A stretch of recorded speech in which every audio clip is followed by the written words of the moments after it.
Hello, James. Hope you're doing well out there. Hope you have a good weekend. It's been an interesting week, but I got some video contending the with the latest with this election and this convention with politics. Um, but it's going to be more added onto this, and I'm going to focus on a certain demographic of people on here. Um, Nothing against the other people if they want to chime on in, but I'm going to focus on black people, black Americans, and maybe even if it does affect some Africans, maybe they need to chime on in if they come across this video. I'm going to show you something about politics, and first it's going to be the woman, then it's going to be this other man. All right, then listen. Everyone, welcome to the show. So this is pretty embarrassing for Amber Rose. About one day after speaking at the Republican National Convention and calling the MAGA crowd, quote, her people, well-known MAGAites slammed her on social media, and they called her basically every name that you can think of, every name in the book, slut-shamed her.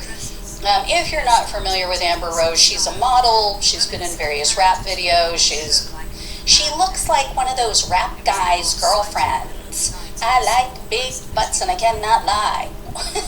Anyway, no, but she has been in some rap videos. Not that one, but Amber Rose did a complete 180 recently. She threw her full support behind the racist, hateful man who stole immigrant children from their parents. The guy who pushed the Obama birther conspiracy theory. You know, the guy who called for the murder of the innocent teenagers, black teenagers known as the Central Park Five.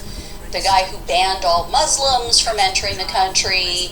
The man who referred to immigrants as rapists and drug dealers. You know, the man who was sued along with his father for refusing to rent to black people and having the doorman put the letter C on the top of their applications so that they would know that they were quote-unquote colored.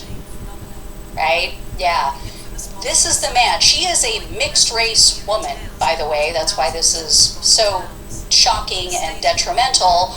But yeah, she is voting for, has full support for the man who referred to neo-Nazis as good people. The man who wrecked the buffet at the Hero Club. Sorry.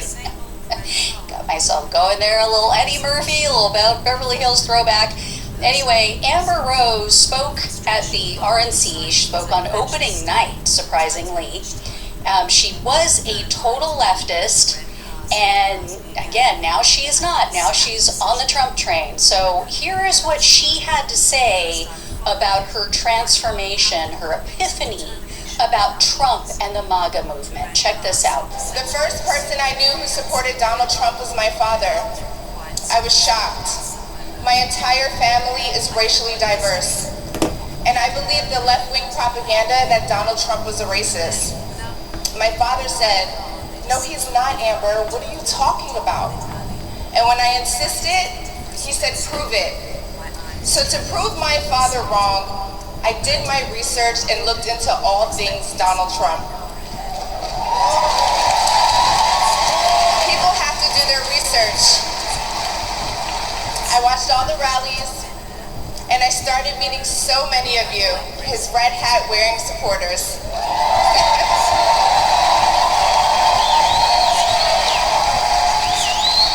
I realized Donald Trump and his supporters don't care if you're black, white, gay, or straight. It's all love.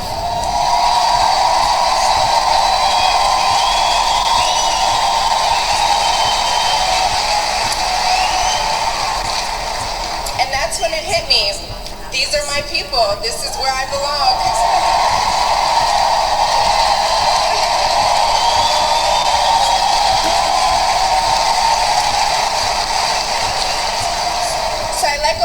Fear of judgment, of being misunderstood, of getting attacked by the left, and I put the red hat on too. So, where to begin? begin with this. First of all, we should have known this woman was not really that bright. I mean, she married Kanye West. They were married for a couple of years. The other bigoted psycho, so she seems to have a type. And I love how she talked about doing her research, quote unquote, right? And then she says, oh, I watched his rallies. That was her research? So what she's saying is, I'm a gullible person who believes campaign speeches. That's basically it in a nutshell. Got it. And the whole, Trump supporters don't care if you're black, white, gay, or straight. Really? Really? Okay. Riddle me this. Bigoted Batman, why do they attack people who are black and or gay? Why do they try to deny them equal rights? Why was the Republican Party so outraged that a black family was in the White House for 8 years? There was all the blacklash from that, remember? Why were Republican voters constantly making jokes about them, constantly posting racist memes about the Obamas, calling them monkeys? Why are there Trump-supporting neo-Nazis marching through the streets of our country? That has happened, and it just happened again this past week. I don't know if you guys saw that, but down in Nashville, Tennessee, they've been down there marching. Why do Trump-supporting Proud Boys always seem to flash the white supremacist hand gesture? Coincidence? Why did Trump refuse to give Kwame Jackson the win on The Apprentice in that first season? And by all accounts, by multiple people's accounts who were there, he said he couldn't possibly allow an N-word to win. He used the actual word. So this woman clearly did zero actual research. And she is in for a very rude awakening, especially once she sees what MAGA has been posting about her online. So even before Amber Rose spoke at the RNC, when she was just announced as one of the speakers to be, Trump co-defendant, conservative suspended attorney Jenna Ellis, posted this thing on Twitter. Quote, the RNC is trading Lila Rose for Amber Rose, pro-life for pro-abortion, live action for slut walk. That's a reflection of Trump world over God's truth. Christians and conservatives should not support this. So the whole slut walk thing is a reference to something that Amber Rose basically became the face of, where women did a walk in Los Angeles. I think it started. I don't know if it was other places, but I know it was in LA. And, basically embracing their sexuality. Wow. How horrible, right? Since men have been doing it since the beginning of time. And then, after Amber Rose made her appearance at the RNC, after her speech, Matt Walsh had a complete meltdown online. So for those who don't know who Matt Walsh is, he is a very prominent figure in the MAGA movement. Here is his take on Twitter. For those listening on the podcast, it says, quote, the RNC gives a primetime speaking slot to a pro-abortion feminist and self-proclaimed slut with a face tattoo whose only claim to fame is having sex with rappers. Truly an embarrassment. Not a single voter will be mobilized by this person. Okay, I mean, first of all, again, the rank hypocrisy is just overwhelming. It is gobsmacking. They support a guy who has been unfaithful to every wife he has had, who has been married 3 times, who has children from affairs, who slept with a porn star right after his wife gave birth to their child, who was having a 10-month affair, allegedly, with a Playboy model during the time that he was married to Melania. The guy who is accused of raping a 13-year-old at Jeffrey Epstein's mansion and over 24 other sexual assaults. The guy who was just found liable for sexually assaulting E. Jean Carroll, and now owes her, hundreds of millions of dollars, or tens of millions, I forget how much, because he lied about her. He lied about what he did, and he lied about knowing her. And, one judge said it was rape. When it comes down to it, what it was rape. In New York, the jury couldn't say it was rape because in New York, the law is very narrow. The law is, if it is to be rape, there has to be a penis inserted into the vagina. Not to get, gross and technical here, but that is the law. So because it was his fingers, or they believe it was his fingers, the jury couldn't legally, in New York only, find him guilty of rape. But the judge said, as a matter of course, to the general public and what we know to be rape, which is any kind of forced penetration, yes, it was rape. But, Amber Rose is too far of a swing for them. It's, a bridge too far. It's because she starred in some rap videos and had sex with some rappers. Ooh, stone her to death. These people are absolutely insane. Now, to be fair, Walsh was slammed by most of the people in his replies. However, there were a few who agreed with him. So one guy wrote, quote, "Agree with Matt. All you sluts in the comments can shut up. Your past does define you as a woman. She's doing this for a clout run to grift her brand, not unite America. She literally posed with her legs open 2 weeks ago wearing a MAGA hat. All the angry women in the comments need to shut the fuck up. And this is why we should repeal the 19th, meaning women shouldn't be allowed to vote." Yeah. Clearly, this is a just beyond insecure man who can't handle the idea that a woman he's with may have found another man attractive before she met him. That is truly what's behind slut shaming. That's what it's all about at its core. A man who has no problem with his own past, but his fragile little ego can't accept that his girlfriend or his wife was attracted to other men, and likely still is. Let's be honest. She's probably looking at other men and going, yeah, he's kind of hot. That's the way life works, right?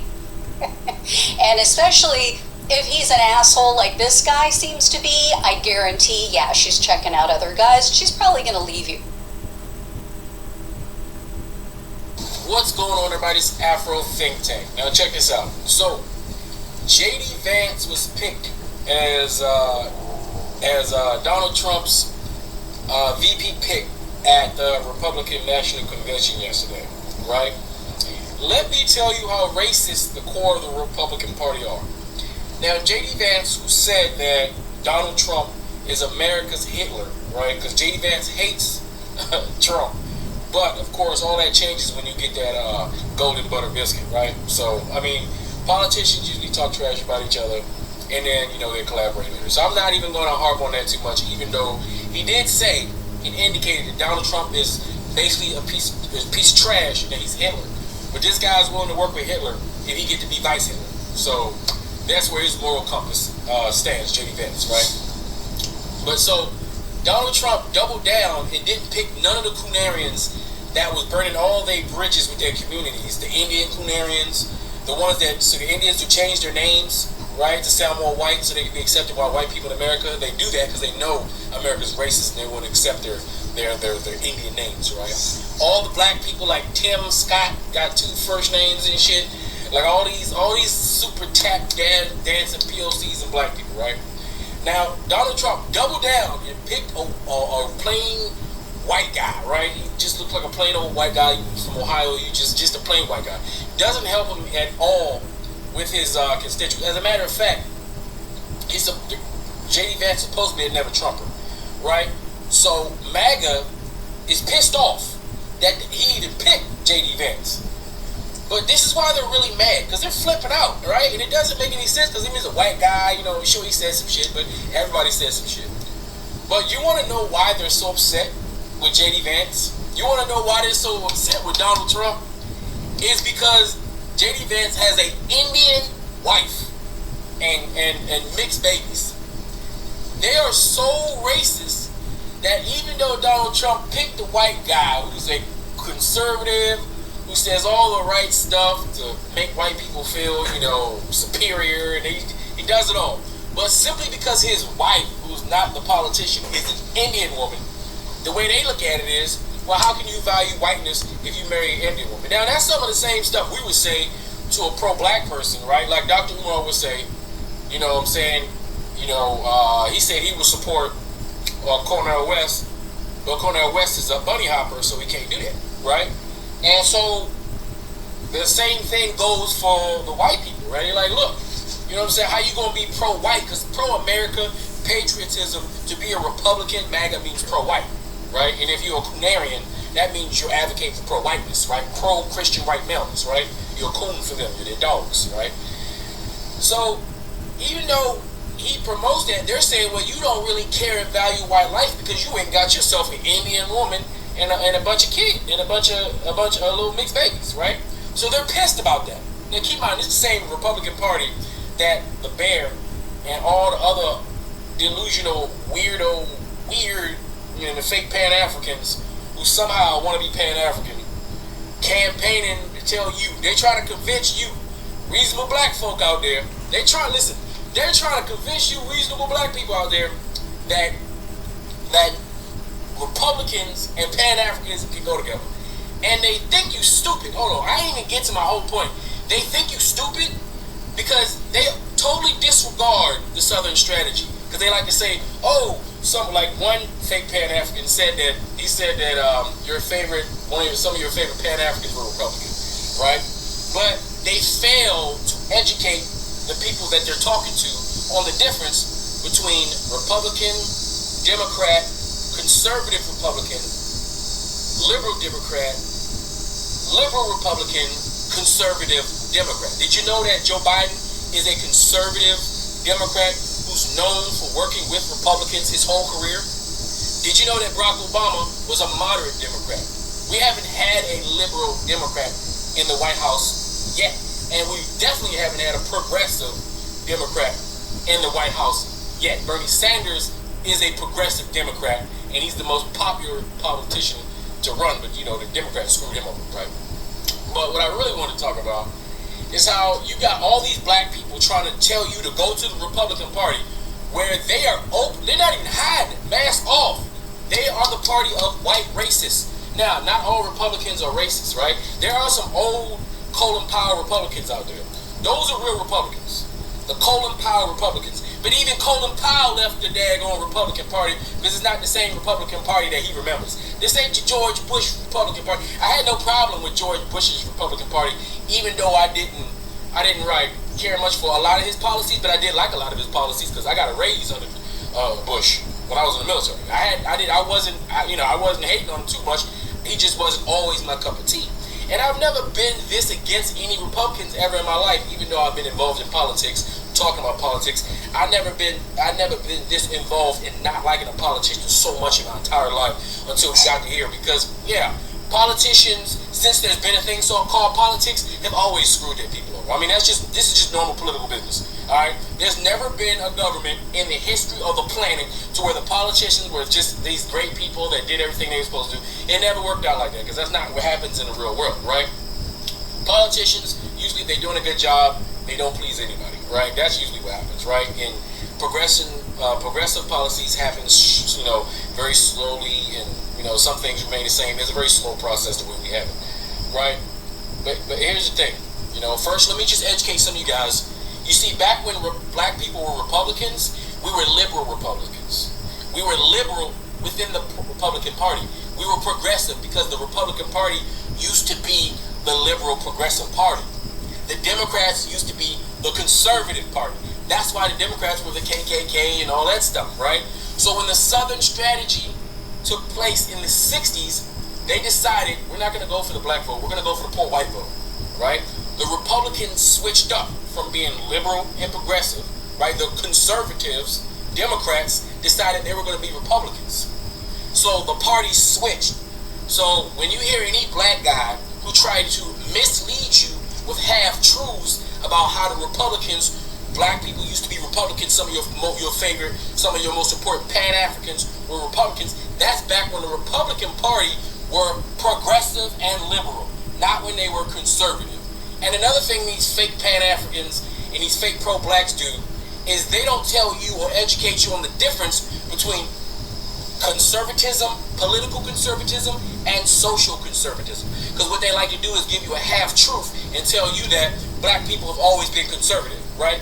But because they don't educate you, because they give you half-truths, they make you believe that not only were black people always Republicans, but we were always conservative.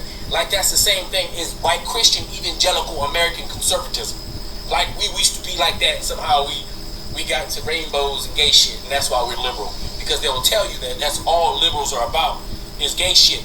That's how simple-minded these people are. They don't know what they're talking about. Now let me educate you, since these fake Pan-Africans don't want to educate you. Black people have always been socially conservative. What does socially conservative mean? Socially conservative is the family, the social structure of how we are, our African heritage, our family cohesion, our man and woman marriage unity. We have always been socially conservative because we care about our culture, our African culture, and we try to we've been preserving our African culture in this Western system for 400 years, even though we forgot that we've been doing it. As a matter of fact, we're so socially conservative, we hid our actual African traditions and religions within Christianity so that we can continue to practice it in front of the white man, because the white man didn't want us to practice our powerful African traditions and spiritual systems, because those things would inspire us to revolt against the white man. That's why the white man gave us that Bible, to keep us docile and quiet and compliant. All right, that's what that's for, right? But black people have always been socially conservative, meaning we want to conserve the African, the black way of life. Politics is a totally different type of conservatism. All right, politically conservative is the action of politicians conserving their culture. White people conservatism in politics is them preserving white power in homogeny. It's to conserve white power. All right? White power. If you're an American and you're conservative, you want to conserve the institution of white power. That's why you hear all these fake Pan-Africans and these fake pro-blacks. They advocate for the systems of America, the thing that oppresses black people domestically, right? And also oppresses black people internationally, right? So when you hear a black person make fun of other black people from being from other countries that are not as fortunate as America, understand what you're hearing is a black person who enjoys the imperialistic system of America and is making fun of countries who suffer under the imperialistic system of America, i.e. sanctions, the World Bank, IMF, and all those in the military bases, and how we like to spread democracy around the world, for our non-governmental organizations. Our corporation can go and steal the resources from all these places that brown people live, and all our places where black people live. You see, that's America's foreign policy. You see, these black Kunarians enjoy it because we are on the Death Star. We enjoy the benefit of America's exploitation around the world, right? So these fake Pan-Africans and pro-blacks, because they're more about their own personal wealth, they like to say they're family, but they're more about their own personal wealth and personal gain than the communal act of uplifting your group. Most of these fake Pan-Africans and pro-blacks, they're only Pan-African for pay. They're about as Pan-African as how far your wallet will go, when it comes to buying something from them. They'll Pan-African, then they'll have you buy something from them. They Pan-African, buy this from me. Pan-African, buy this vacation package from me. Pan-African, buy this tour from me. Pan-African, do this. A pro-black, do this genealogy. Pan-African, give me money. Pan-African, Cash App. Pan-African, give me super chats. Pan-African, Zelle. Pan-African, promote. They is all Pan-African begging, Pan-African panhandling. These people are not Pan-Africans. They're just using the word Pan-African to push their own non-Pan-African, non-pro-black agendas. Some of them are mixed bag. They seem pro-black, they seem Pan-African, but at the end of the day, they're really just salesmen. All right? And listen, a lot of non-Pan-African, patriotic imperialists go to Africa. As a matter of fact, the majority of people who do go to Africa are white Western imperialists who want to utilize their imperialistic advantages to take advantage of resources and opportunities in Africa. So just because some of these black people going to Africa does not make them Pan-African, doesn't make them pro-black. Just because they're promoting vacations and they're promoting Airbnbs and they're promoting certain things, if you have to give them money, that's their agenda. They're not really Pan-African. A real Pan-African is going to be displaying real Pan-African attributes, which is a communal attribute, which is a unity attribute with no strings attached.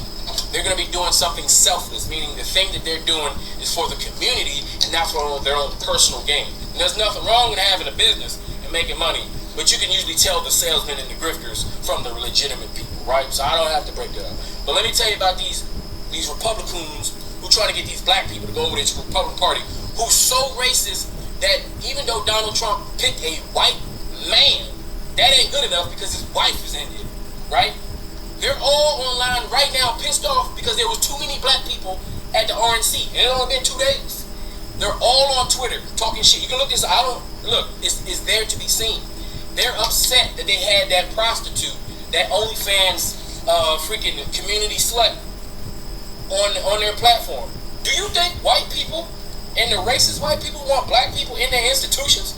Listen, racist people need places to go to. Racist people need their own clubs. They're already being canceled everywhere left and right. They're already losing power, right? So the little shit that they do got, the last thing they want to do is see a bunch of brown people try to take that shit over too. You think that your regular podunk, racist white guy who ain't got shit going on for him other than his delusion that his whiteness makes him superior, you think he want to turn on his Fox News and see some black people? Tell him about freaking, talk about black people? Even, they don't even like that shit. It's getting ridiculous. They don't like black people taking racist positions of power. They don't want you in a racist club. They don't want you in their tribal club. The Republican Party, the conservatives, have been taken over by the white power organizations who want to conserve white power in America and white power globally. They don't want your black ass in their institutions. They don't care if you're on their side. You are not the right fit for their organization, and they're letting it be known. They don't want you black people. They don't care how many Thomas Chuck dancing you can do. Now see, the old white people, they needed that. The old white people needed a black person to say that the things that they did when they was young and the things that their daddies, their mamas did when they're young was okay. That they're forgiven for that. That we, this generation, shouldn't care about that. They needed that reassurance from the black people to say everything that you did legitimately and your daddy did legitimately, that shit is okay with us. We're gonna let it slide. That's what they needed. But this new white generation, they ain't got none of them qualms. Because as far as they're concerned, they ain't shit to do with none of that, even though they reap all the benefits, right? And they still hold all the racist, white, ideological thinkers in their head because they was trained by their racist ass parents and grandparents in their racist ass communities, in their racist ass towns and villages all across America. And we got states where everybody's just racist. There are places black people don't even go in America, all right, because we know they racist. We just never go there. We don't consider that's not even our country, even though it's in the same level, man. All right, but it's just pathetic to see all these black people trying to join the club of white supremacy when white supremacy don't even want your black ass. They ain't want none of them Indian mofos, and ain't no amount of changing their goddamn name gonna help. All right, ain't no Indians. It's embarrassing. They come over there, change their name to the whitest name possible. They make fools of themselves. They chuck and jive, right? And they get disrespected right in their face, and they still smile. They think that Indians think that their Brahmin caste system is going to be good enough to connect with white people and white power, because we know Indians love white people. They are the most compliant. They are the most compliant pet dogs on this planet. Indian people. They should be a fucking shame to themselves, but they're not, because they have no shame at this moment. Not the white ones, even the dark ones, man. They be chucking and jiving too. Not all of them, but a lot of them, right? Especially here in America, right? But listen, they don't want you. They already mad at too many you Negroes at their goddamn conferences. All you goddamn, they don't like you rappers. It's okay when it's a white rapper. It's okay, Kid Rock, that was cool. Yeah, Vanilla Ice, that was cool. Beastie Boys, white rappers, cool. That's why they make white rappers for them, so they can listen to it and see a white person like, oh, at least there's a white one doing it, right? They don't want your black ass with your gold teeth. Oh, you're Trump, my nigga. They don't like that. You taking it away from them. You're gonna take the Republican Party and make racism look cooler than they can make. Because we make everything look better than them, right? You're gonna make racist white ideologies. You're gonna make racist white propaganda look cooler than them. They don't like it. You grandstanding above them. They can't have shit. You can't leave white people shit, can you? That's how they looking at it. They want you to keep your ass over here in the Democrat side, or go independent, or do anything else but be a Republican, especially conservative. They don't even count you. When them black Trump supporters tried to get on them damn Twitter space, remember I made a video about that? They was like, what the fuck are you doing here? That's like, listen, having a bunch of Negroes in the conservative party is like having a bunch of white people in the Pan-African party. You see, I can understand that. Why the hell I want a bunch of white people in my Pan-African party?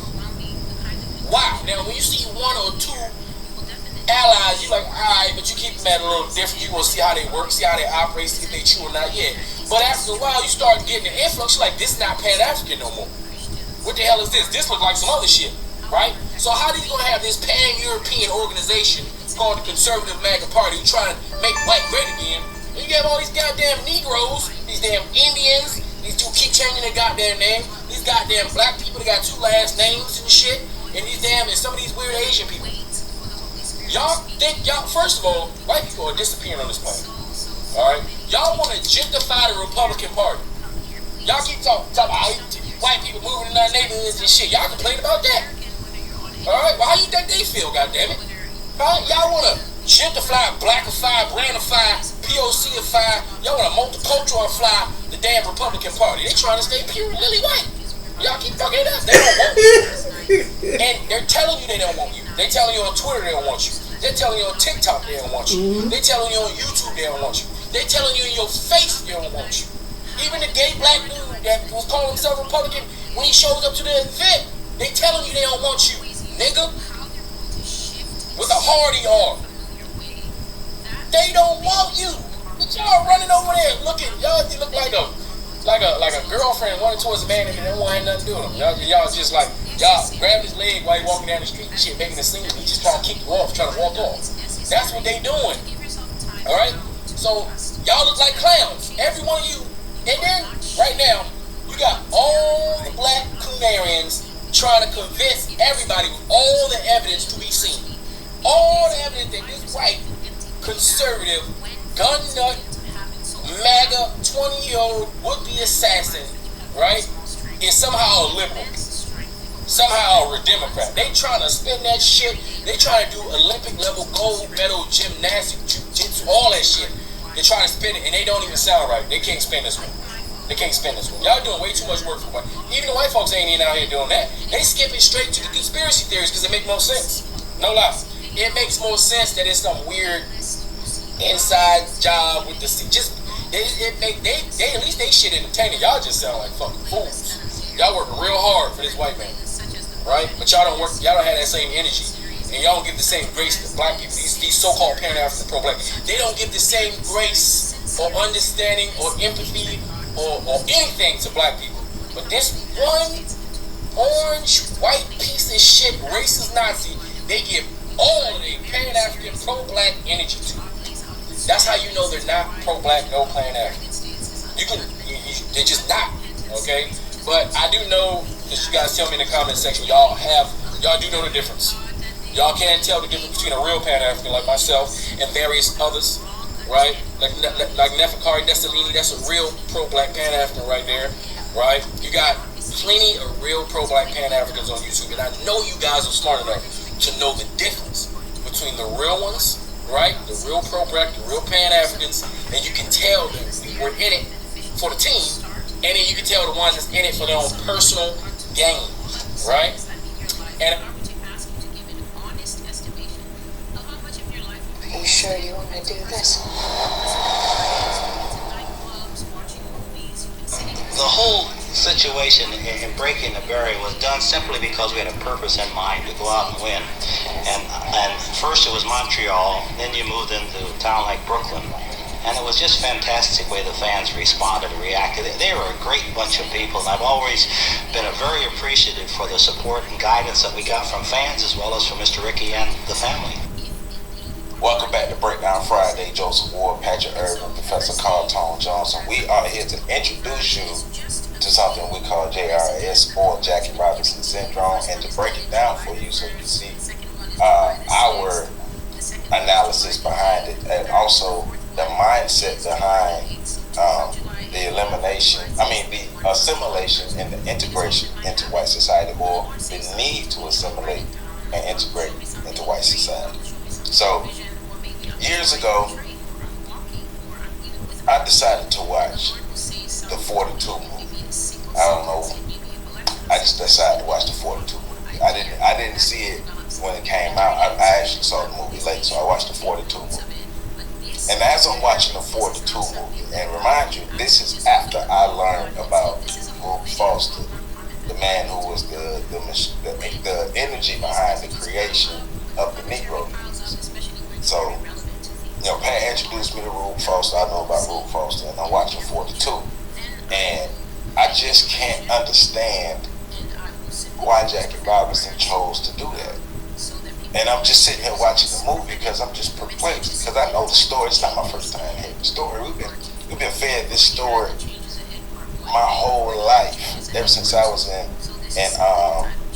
preschool, because I've gone to all black schools my whole life. So I know Jackie Robinson's story. I'm watching this movie and I just can't understand for the likes of me why this man chose to endure what he chose to endure when black people have their own baseball league. I'm just sitting there, my face all scrunched up. I'm just like, this don't make no sense. Why would he do this? And so, maybe a couple of days, maybe a week or so after watching the movie and having those thoughts as I'm watching the movie, Pat and PC and a couple other people were having a conversation, and just I'm telling them about what I'm watching, and we're all talking about it. Of course, we're talking about Rube Foster, because we believe Rube Foster should be celebrated, but that's a whole nother show. And out of that conversation, the idea came to my head or the concept of JRS, Jackie Robinson Syndrome.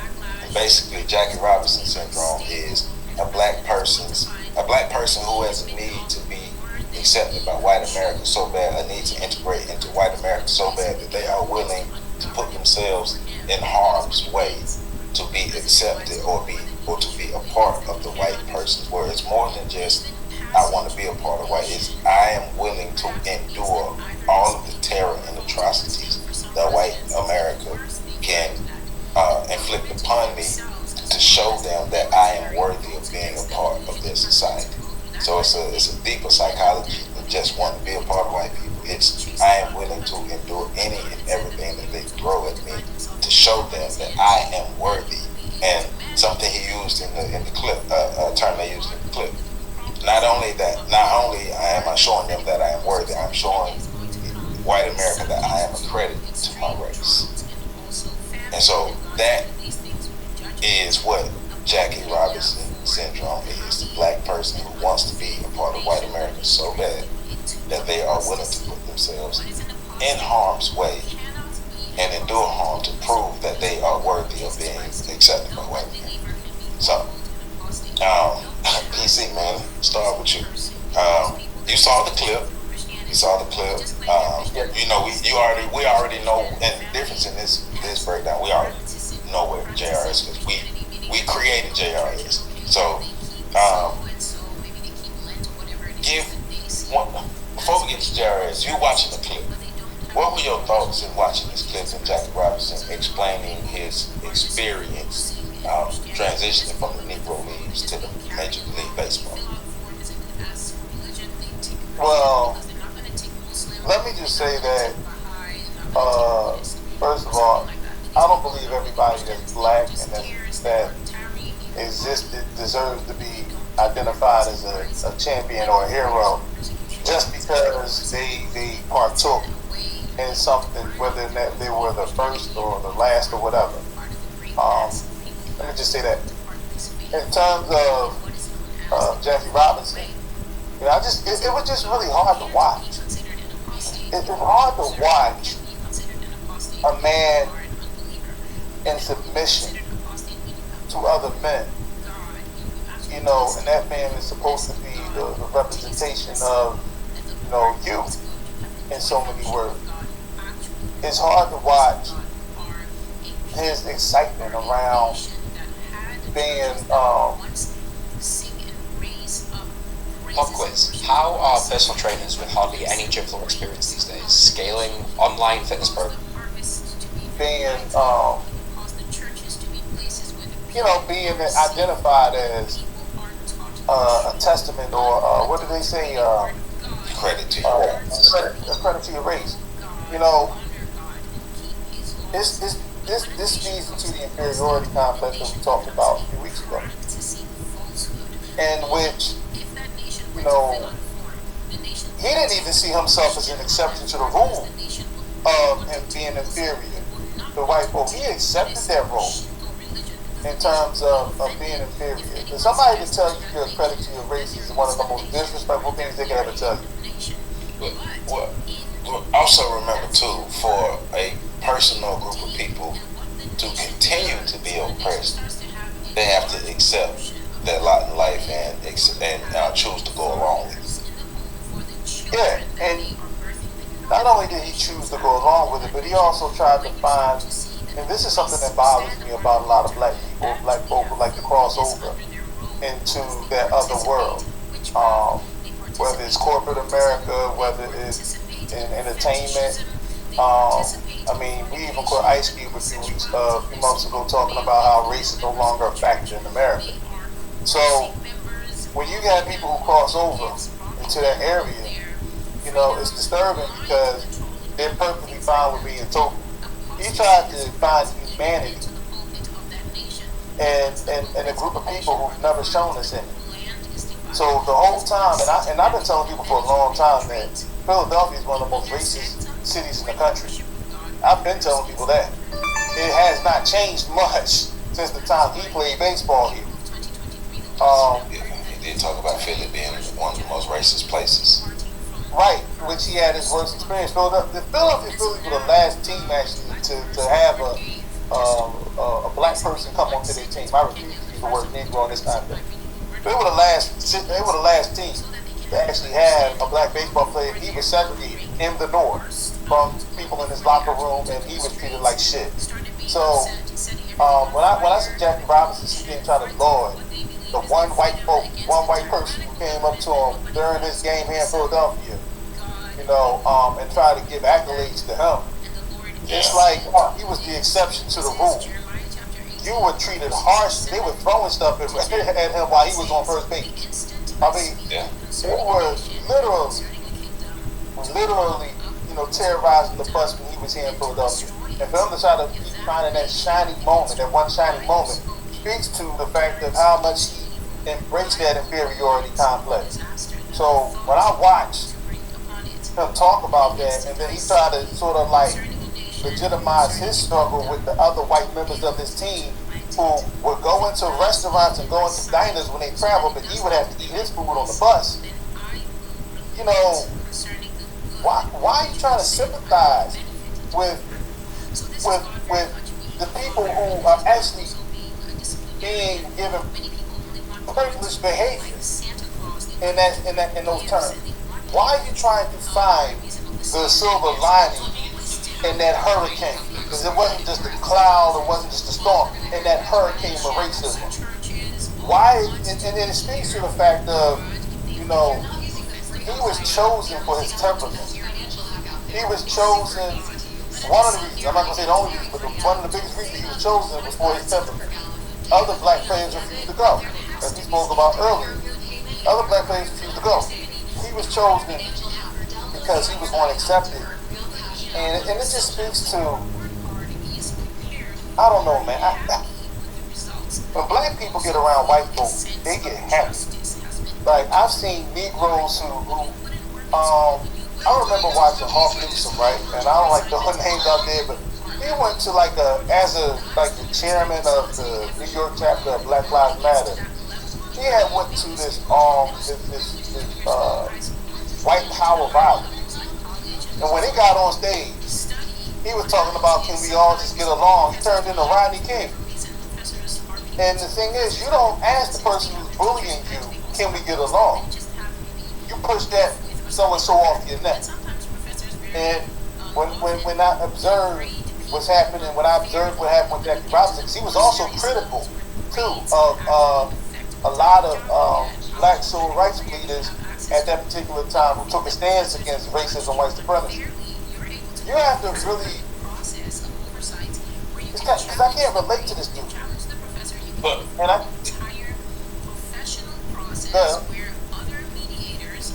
hold on before I go back. Or am I thinking for myself now, as Billy Carson would suggest? Did you know that Christianity played a significant role in the colonization of indigenous peoples and Africans, often intertwined with the broader goals of European imperialism? So when I ask this question, I'm not blaspheming, I'm just trying to think. Overall, while Christianity brought some benefits, it was also a tool of colonial control and cultural domination.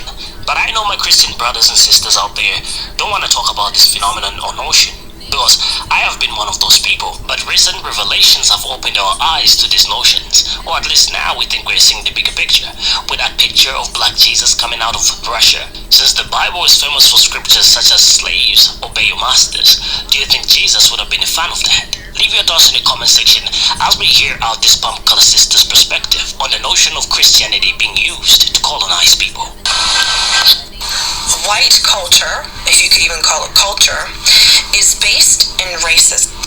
It was a narrative created by colonizers, like my Portuguese ancestors, in order to justify what they were doing to other people on the continent of Africa and even here in North America. And the narrative was that we white people were better than all other races. And they did so through Christianity.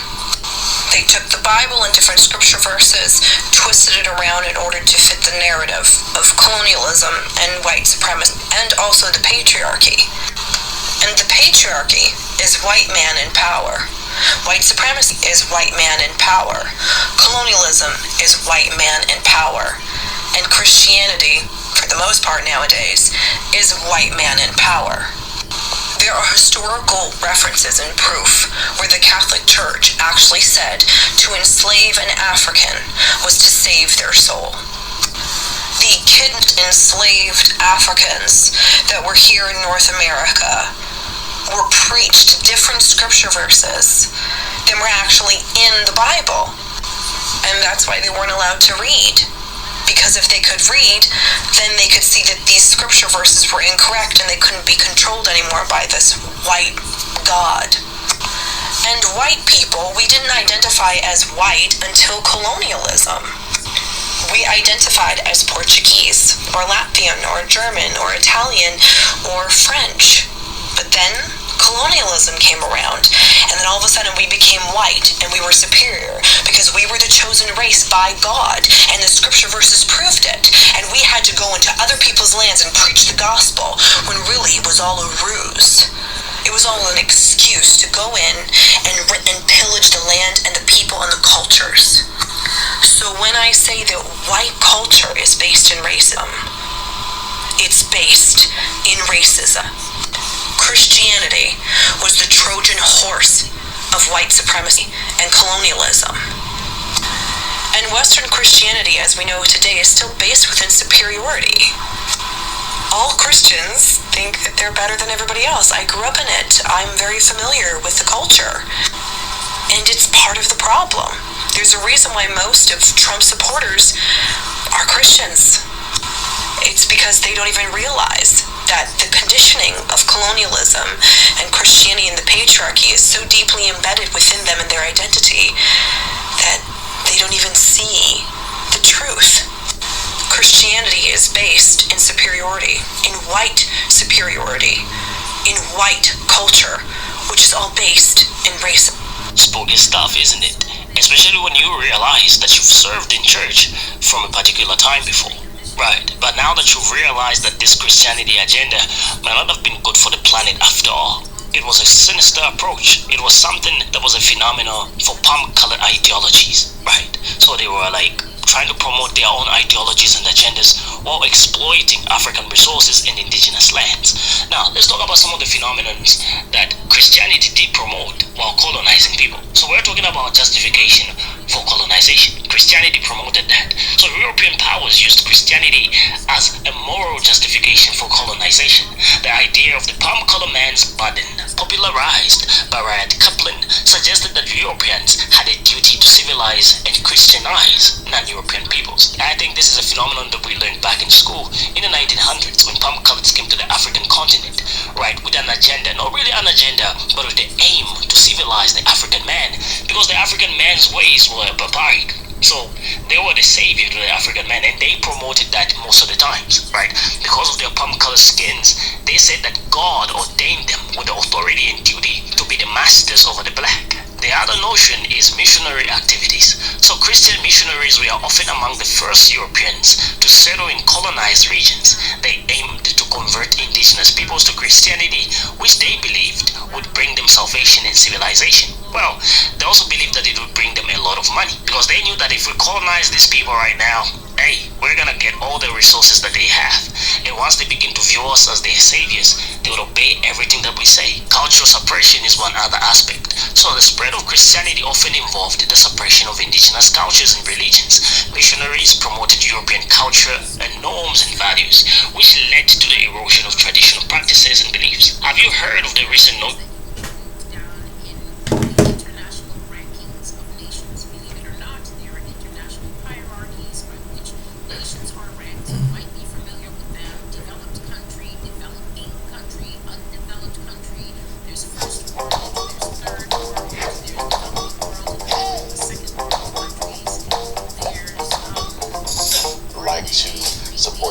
Also, you can do it by way of Patreon, Anchor, the clothing store. Now, when I first read about the 1950s Black American middle class, I was surprised, and you'll see why as we go over the account.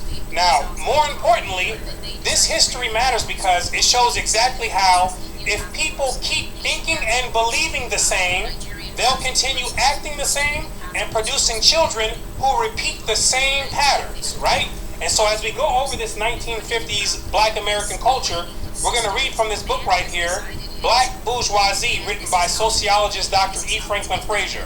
So let's go in here and let's turn to page 204, where it says this: the exclusion of the middle-class Negroes from participation in general life of the American community has affected their entire outlook on life.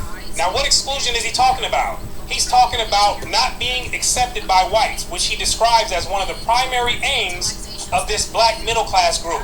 And wanting to be accepted socially by whites, it has its roots in this inferiority complex that was developed during slavery. So let's continue. It has meant that whites did not take Negroes seriously, that whites did not regard the activities of Negroes as of any real consequence in American life.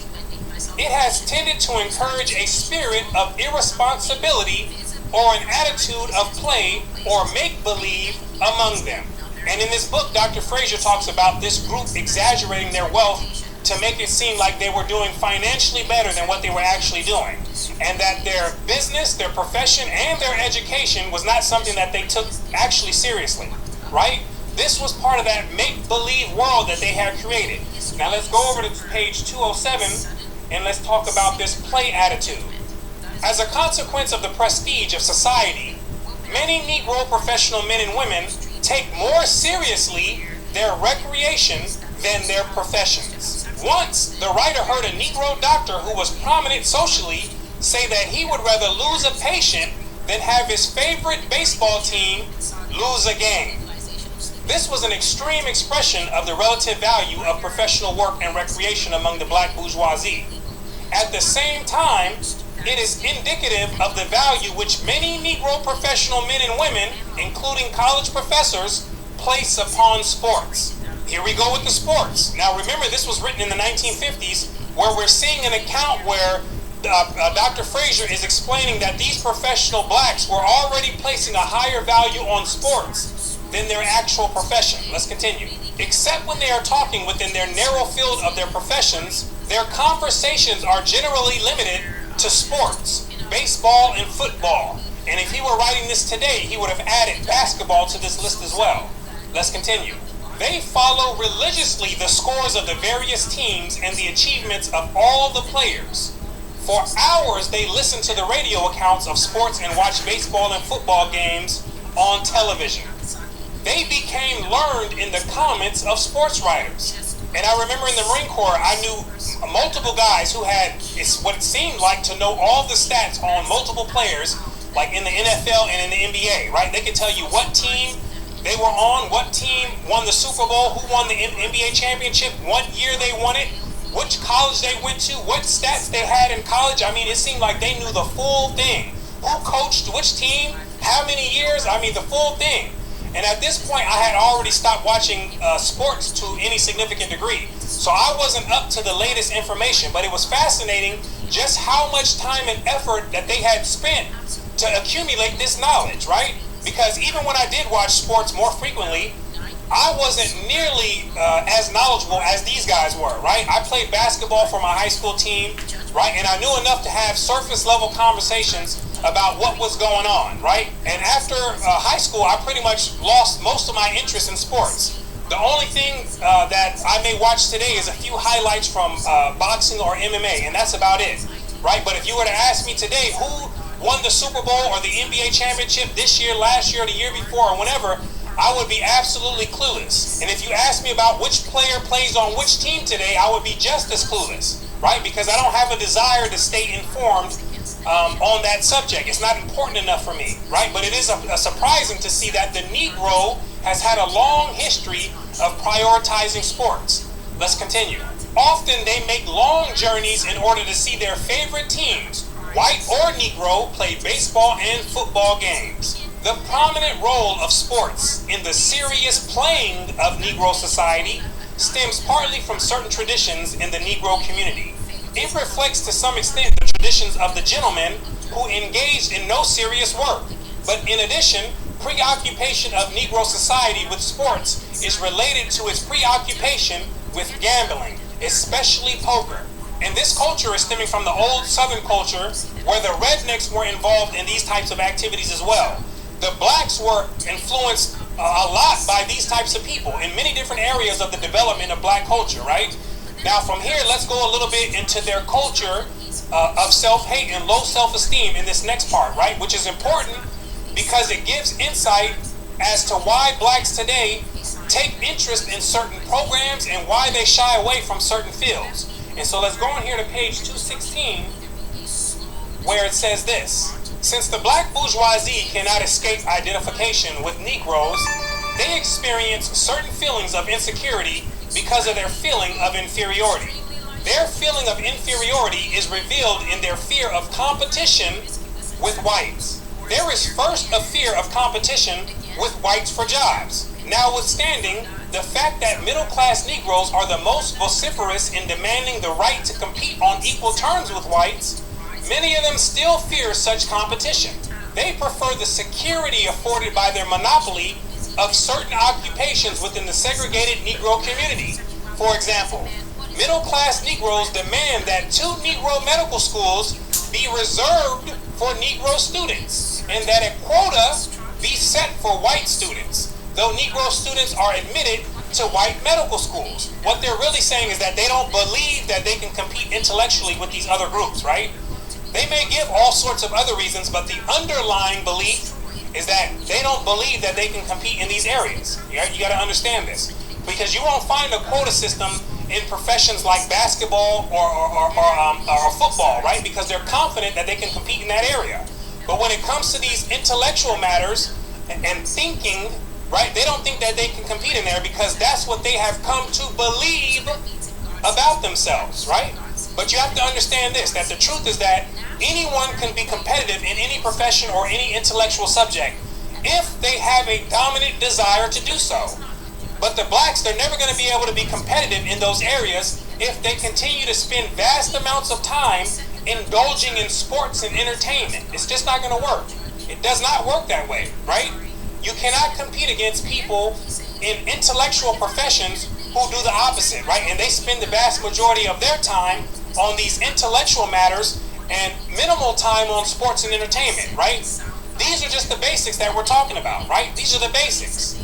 Now let's continue. Since the Supreme Court of the United States has ruled against segregated public schools, many Negro teachers, even those who are well prepared, fear that they cannot compete with whites for teaching positions. Although this fear stems principally from a feeling of inferiority, which is experienced generally by Negroes, it has other causes. The majority of the black bourgeoisie fear competition with whites, partly because such competition would mean that whites were taking them seriously, and consequently, they would have to assume a more serious and responsible attitude towards their work. And competition would mean that they would have to give up many of the low-value activities like sports and shooting the breeze on insignificant topics, right?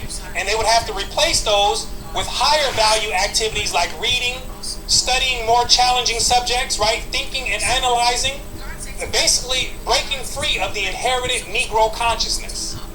Let's continue.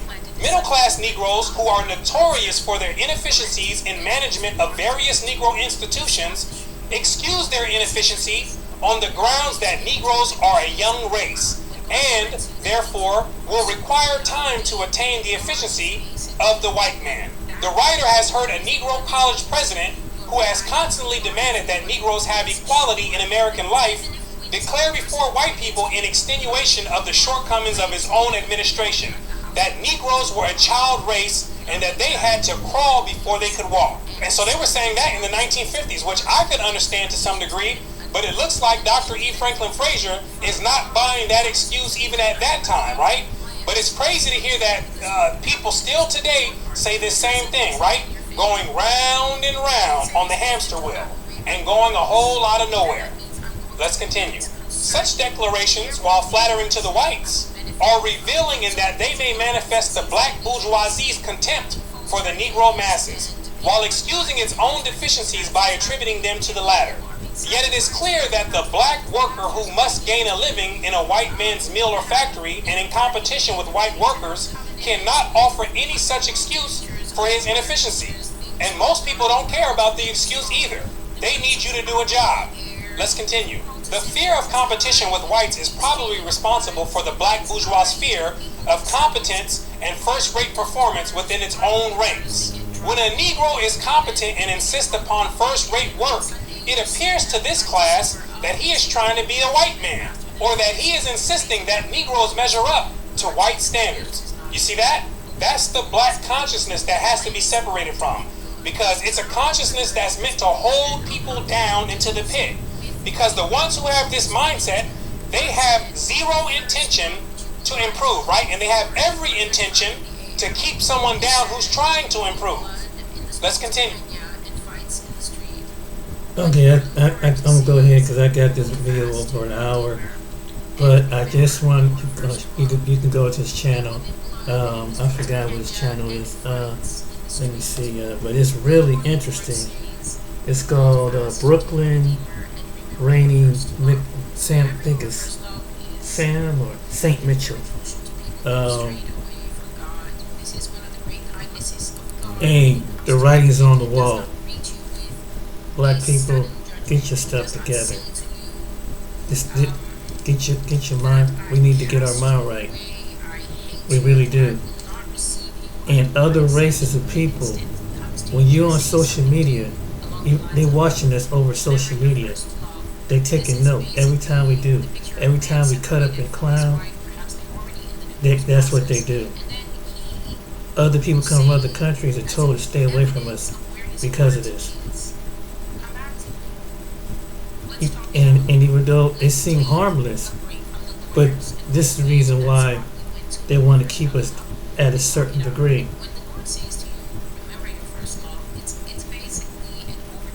It's generational, centuries. They've done this. You understand? If just keep going, you fall behind. That's why you had the Dr. Claude Andersons.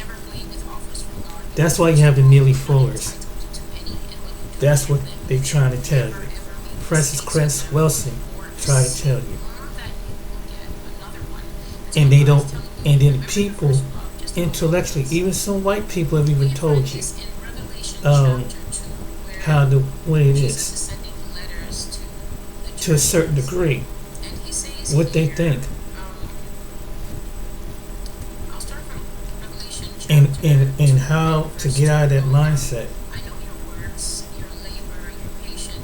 A, it doesn't matter if you're Democrat or Republican. It doesn't matter. It's this. Who can still control this? That's why Biden and Trump is competing. And they, neither one of them be right, even though I can see what he was saying about Trump. But Biden ain't gonna do his part either. He's gonna do his formality. Meanwhile, the other people are gonna get to step over you.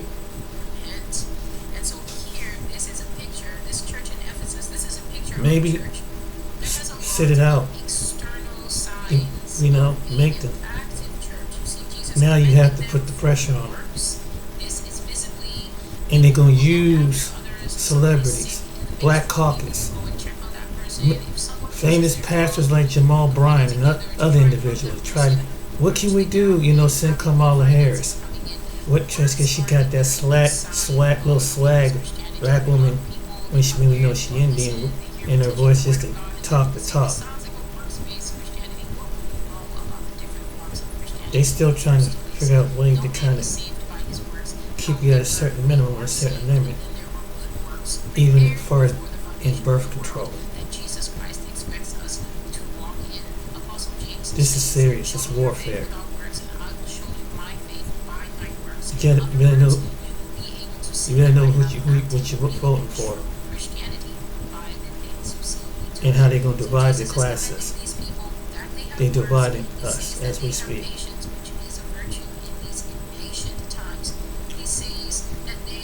So hope you learned something from this video. Like and subscribe. Share it. Share. Shout out to the commentators. I had to put it together like this to kind of show you, to wake you up. This is what's going on. We woke up. It's going to get worse and worse. Don't listen to Biden. Really don't listen to Trump. Because after November, we're going to see. You'll see what I'm talking about. Alright then, ladies and gentlemen, I hope you like the video. Like and subscribe. Till next time, take care, be blessed. And if you choose not to vote the couch, vote independent. But either way, it is what it is. Take care, be blessed.